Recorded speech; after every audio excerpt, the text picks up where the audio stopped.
Leйлек районундагы жашыруун диний билим берүү мекемесинин иши токтотулду. Бул тууралуу УКМКдан маалымдашты.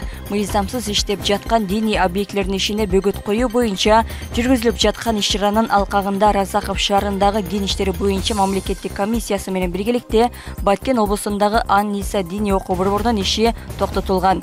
Аталган окуу борбору Кыргызстандын дин иштери боюнча мамлекеттик комиссиянын каттоосунан өткөн эмес. Leylek районундагы аялдарга жана жашы жетилек балдарга диний сабактарды берип турушкан. Окуучулардын жалпы саны 60га жакын, аял болсо анын 40га жакыны жашы жетилек балдар. Учурда бул факты боюнча УКМК жана Баткен облустук милициясы тергөө амалдарын жүргүзүп жатат.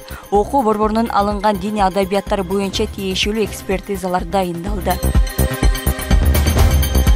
Кыргызстан менен Евразия экономикалык биримдигине мүчө өлкөлөрдүн ортосундагы соода жүгүртүү 10,5%га өскөнүн Улуттук статистика комитети маалымдады.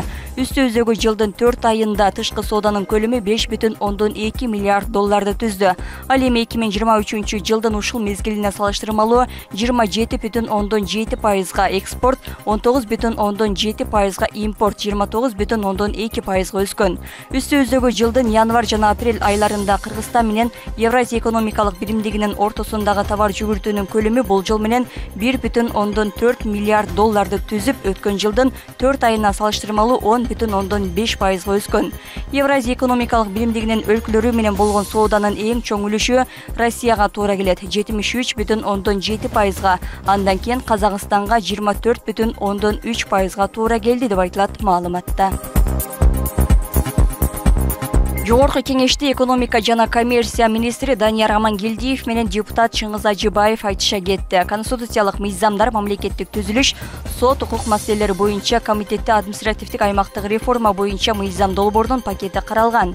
Жыйын учурунда эл өкүлү Баткен облусу боюнча жол картага каражат жетпей жатканы, аны 1,5 миллиард сомго көтөрүүнү сунуштаса, Акылбек Жапаров менен финансы министри өз кызыкчылыгы үчүн артка кетиргендигин айтты. Экономика министри Баткен үчүн баары күйүп жатканын, ал эми каражат өз убагында бөлүнгөндүгүн айтып, депутатты этиканы сактоого чакырды. Карайлык, кайсы өз кызыкчылыктарын көрүп атат?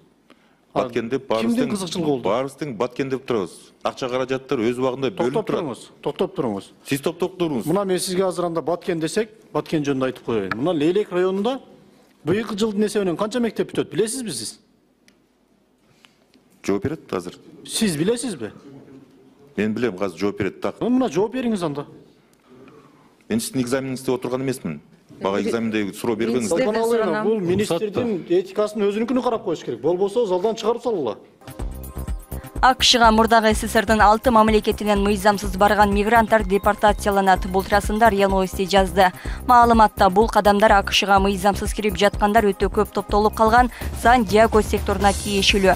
Меморандумга ылайык Грузия, Молдова, Кыргызстан, Россия, Тажикстан жана Өзбекстандан келген мигранттар АКШдан токтоосуз чыгарылат. Башкалар соттон кийин бошотулат, бирок баш калка сурай алышпайт деп жазылат маалыматта.